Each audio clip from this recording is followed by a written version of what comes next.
Hi friends, ఎలా ఉన్నారు? ఎండలు ఎక్కువ ఉన్నాయి, జాగ్రత్తగా ఉండండి. ఈరోజు నేను పప్పు మామిడికాయ వండుతున్నాను, చూపిస్తాను చూడండి. ఇది అందరికీ తెలుసు అనుకోండి, కానీ పప్పులోని మామిడికాయ డైరెక్ట్గా వేస్తే ఉడకదు అనుకుంటారు కదా, అలాంటి వాళ్ళ గురించి ఇది చేస్తున్నాను.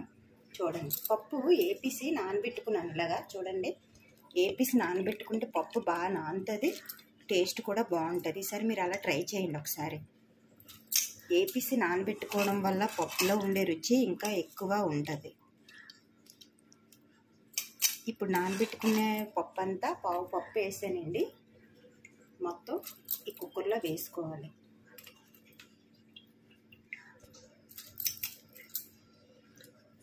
తీసాను కదా నానబెట్టింది, ఇగోండి. ఇందులోని మామిడికాయలు ఉన్నాయండి, ఇగోండి.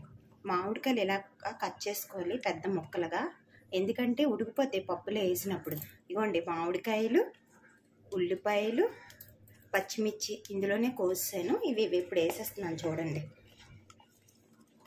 మీ పులుపుకి ఎంత కావాలో అన్ని వేసుకోండి. నేనైతే 3 మామిడికాయలు వేసుకున్నాను, నాకు పులుపు అంటే ఇష్టం, అందుకే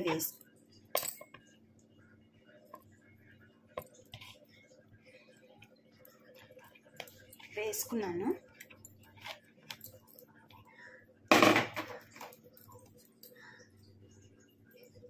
ఇందులోనే పసుపు వేసుకోండి.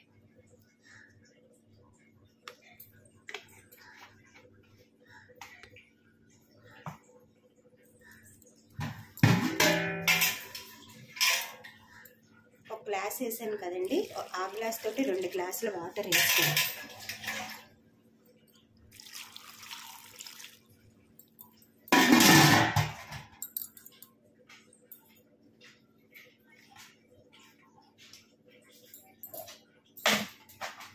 కొద్దిగా ఆయిల్ వేసుకుంటే తొందరగా ఉడుకుతుందండి.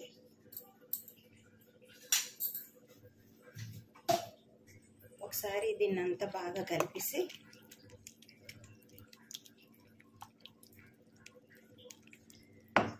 ఇప్పుడు పసుపు వేసిన తర్వాత బాగా కలబెట్టి ఇప్పుడు కుక్కర్ విజిల్ పెట్టేయండి.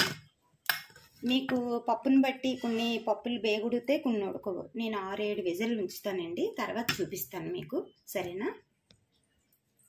చూడండి ఫ్రెండ్స్, పప్పు విజిల్ వచ్చాయి. నేను ఒక 8 విజిల్లాగా ఉంచాను. ఇంకో చూడండి, పప్పు ఉడకదన్నారు కదా, చూసారా ఎంత మెత్తగా పప్పు ఉడికిందో? చూసారా? మామిడికాయ వేస్తే పప్పు ఉడకదు అలా ఇలా అంటారు కదా, నేను కూడా అలాగే అనుకునేదాన్ని, కానీ తర్వాత ట్రై చేస్తే పోయింది కదా అని ట్రై చేశానండి. చక్కగా ఉడికింది చూడండి. ఎక్కడ ఒకసారి చూడండి మీరు, మామిడికాయ కూడా చక్కగా ఉడికిపోయి అందులో మెల్ట్ అయిపోయింది చూడండి. ఇగోండి అక్కడక్కడ మామిడికాయ, ఇగోండి.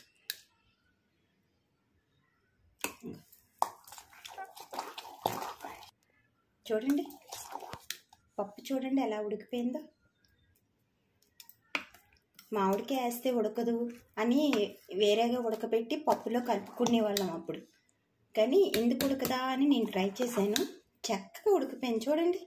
దీని టేస్టే వేరే అండి ఇందులో ఉడకబెడితే. ఒక్కసారి ట్రై చేయండి మీరు కూడా, ఓకేనా ఫ్రెండ్స్ చూడండి, ఇగోండి పప్పు మీకు ఎంత పలచని కావాలో అంత పలచని చేసుకోండి. నాకు ఇలా ఉంటే నచ్చుతుంది, మరి ముద్దగా ఉంటే తినలేము కదా. ఇగోండి పక్కన ఇది ఉడుకుతుంది, పక్కనే గిన్నె పెట్టాను. ఇప్పుడు ఆయిల్ వేయాలండి తాలింపుకి.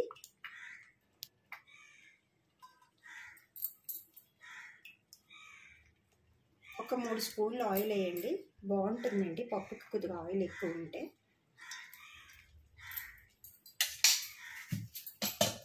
తర్వాత దీని తాలింపు కోసం అండి ఆవాలు, జీలకర్ర, ఎల్లుల్లిపాయ,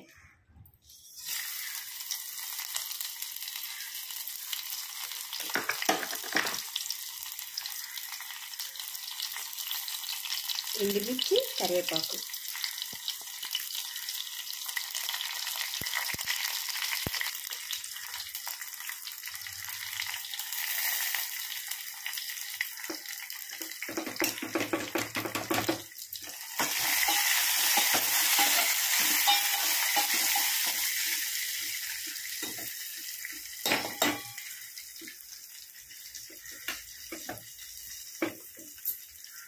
ఇదిగోండి కరివేపాకు వేసుకోండి. మా చెట్టుదండి, చాలా బాగుంటుంది ఫ్రెష్గా.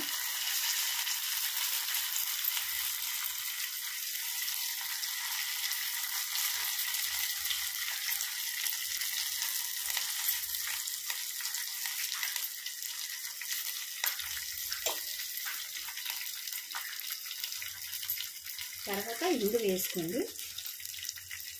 పప్పులో ఇంగు వేసుకుంటే చాలా బాగుంటుందండి.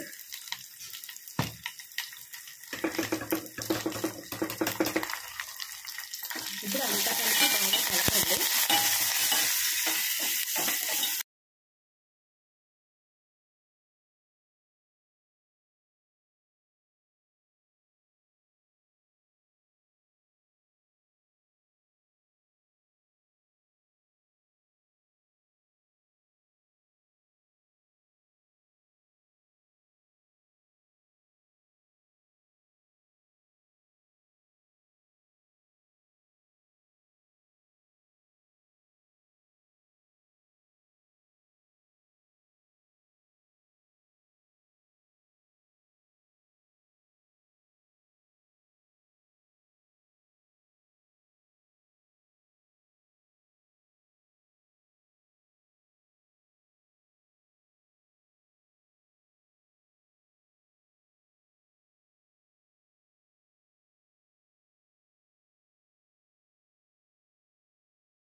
ఇదిగోండి పోపు వేగిపోయింది. ఇలా ఎర్రగా వేపుకోండి.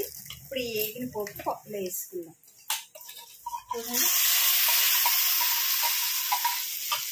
అయిపోయింది. ఇదేనండి పప్పు మామిడికాయ.